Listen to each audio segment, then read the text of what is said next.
a couple weeks ago, I had a real estate agent I was on a sales call with who had become a lead, and we were talking about our services, and they hung up on me flat in the middle of the call. Usually not a great sign for a sales call. But what was really interesting is that just a couple of days ago, when I was talking to that agent who is now a client of ours, she just said one of the coolest things, which was that, hey, are we doing this because of this one thing I mentioned the other day? Like, that's so awesome. You're such a great listener. And ultimately that just shows that it's, a great working relationship. We're, kicking things off well, and she was appreciative of us, our attention to detail and all of that good stuff with the service that we're providing there. And I bring this up because I had to take a moment to just think to myself, wow, it's crazy that this person went from literally hanging up on me on a sales call, which, normally years ago I would have been like, oh wow, that person's never gonna buy, to then going to the spot where actually in like a couple weeks, we're having a conversation, they're a client, we're working together, and they're super happy with our work. Because I used to always have this thought in my mind, which was that, if somebody was gonna buy from you, then they're gonna buy, and if they're not gonna buy, then they're not gonna buy, and that's just how it works, and sales doesn't really do very much. And I realized that that's very wrong years ago, and this is a great example of that. And so I'm sharing this because I think it's hopefully helpful to other small business owners who are dealing with sales and marketing and stuff, is that one, when you're talking with someone who is a lead or somebody interested in your service, usually the fastest that you can get they can get to them from when they become a lead or they show interest, if they respond to you, the better. And it's because people, when they decide that they want to do something or that they're interested in doing something, that doesn't mean that they're going to think that way forever. And so you want to tap into that as soon as possible. That's why speed to lead is so massively important, that I'm sure everyone seeing this video has heard of. But even on top of that, more importantly, you have to understand that people also might make a decision to go with you or not go with you, and that doesn't mean that if they were to work with you, it wouldn't be a great decision. Because really, people don't know how something is going to be for them specifically, honestly, until they try it. And even then, it doesn't mean that the thing that you have tried that didn't work out for you in that moment wouldn't work for you in the future, or that did work for you now would work for you later on.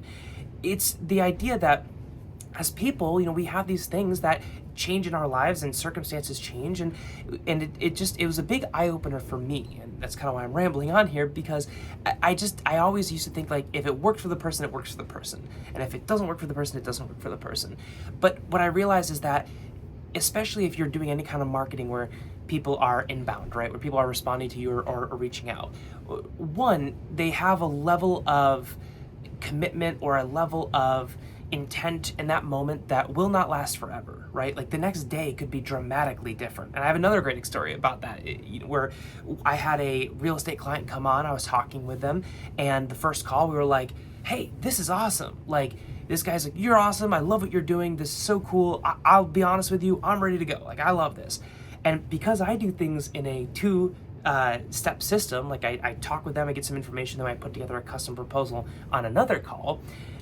I didn't pitch the price, I didn't try to sell them, I was just like, okay, awesome, let me put some numbers together and then we'll figure that out. And then on that second call, it was very different. His kids were home from school, he was distracted by them, they were kind of being loud and messing around with him, and he wanted to spend time with them, and he didn't want to be on this meeting, and his entire demeanor was totally different.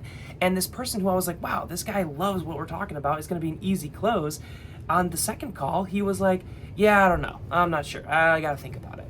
And that just comes down to, again, timing being super important, and that you just need to understand that the more at-bats you have, the more times you can follow up or keep chatting with somebody, the better.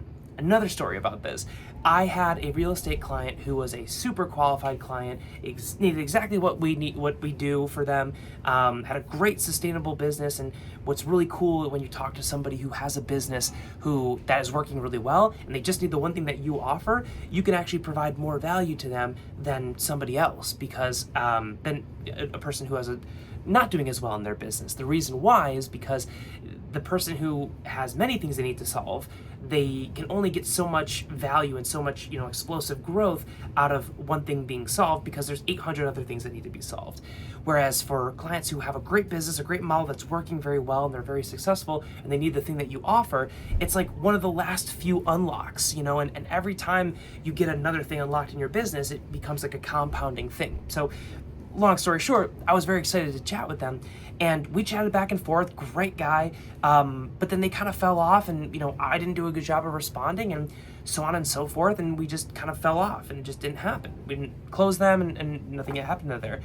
Fast forward to like 4 months later, I was sending out a marketing email, and I didn't mean to send it to him. This is a marketing email that I meant to send to like folks who were, people who I talked to more recently, and at that point I hadn't talked to this client in many months, and so I didn't mean to send it to them, and I was kind of embarrassed when I realized it did send to them because it wasn't the kind of thing I'd normally pitch them. And what was so funny about this was that they responded and they said, "Hey, been meaning to get back to you. Actually, I want to talk about the thing that we had talked about 4 months ago. I think there could be a cool possibility there." And then now we've been working with them for like 6-7 months, and he's, again, a perfect fit for the company, even though we didn't close him when we were first having our conversations, because circumstances matter. And if you just rely on one sales call or 2 sales calls or 1 follow-up or 2 follow-ups or whatever it might be, you're dramatically narrowing your window that you can actually close somebody and work with them. And I always hesitated about that because I thought sales was kind of manipulative, I think maybe. But what I didn't realize was that, one, if you're clear about your product and you test it and you constantly try to improve, then no one's going to be mad at you for giving it your best, right? Yes, some people might be mad, but if you treat people well and somebody's like, "Hey, this was terrible, I had a worst experience possible," then just give them a refund, right? Like, just treat them well, and even if it doesn't end up being a good fit, then they're not gonna be mad, because if you give them a refund if they need it, or if they know that you did their best, it just didn't work out, most people understand that.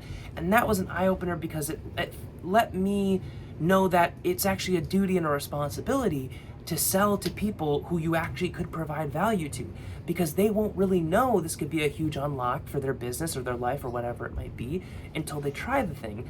And if they try it and it doesn't work out, then do right by them. But if you never sell to them, you never give them the opportunity to actually think about the thing and possibly improve their business, then not only does that not help grow your business, but you're robbing them of the opportunity too. And it's a bunch of different ideas in one, so I apologize for the video being rambly, but it was just a big unlock for me how different the same person can be one day versus another. And we're all like that. And if you purely just try to rely on one call to that lead, or one outreach, or one follow-up, or whatever it might be, that might not work out really well, because you're just limiting yourself and you just need way more at-bats to improve your chances. So I say this because I do a lot of marketing for people, and if you feel like your leads are not good, however you're getting them, or you feel like you're really bad at sales, I just recommend that you try to follow up with them like 10 more times. And I know that sounds crazy, but like over the period of like a couple months, or you try to, pitch them multiple times, right? And not just say the same thing over and over again, but say, "Hey, I know you said this, here's one thing we could tweak maybe, or here's another way to approach it, or here's how some other clients do it that's different from what we talked about." And just try to find if there's a way to work together, instead of just saying, "Oh, they're a bad lead," right? And that goes with all industries. I work a lot with real estate agents who they'll get leads and they'll call the lead, and if they say, "I don't remember signing up for this," or "I don't know how you got my number," they say, "Oh, that's a bad lead." When reality, it's like, you're just kind of, to them it might feel like a cold call. They could be a great lead if you change the opportunity around, follow up multiple times, maybe provide a little value first, and then reach out to them. That might be actually one of your best clients ever, and you won't know unless you actually give yourself enough chances to win over that client. So I'm just saying this because I'm a small business owner. It was a huge unlock for me, and I just thought I'd share it, because if you're struggling with small business, I've been in your shoes. I'm constantly trying to grow my small business, and so I get it. It's not trying to be preachy. This was a big unlock for me, a big mental barrier, I think, for me. So hopefully this is helpful to somebody watching this video. So I appreciate it, and I will see you on the next video. Bye.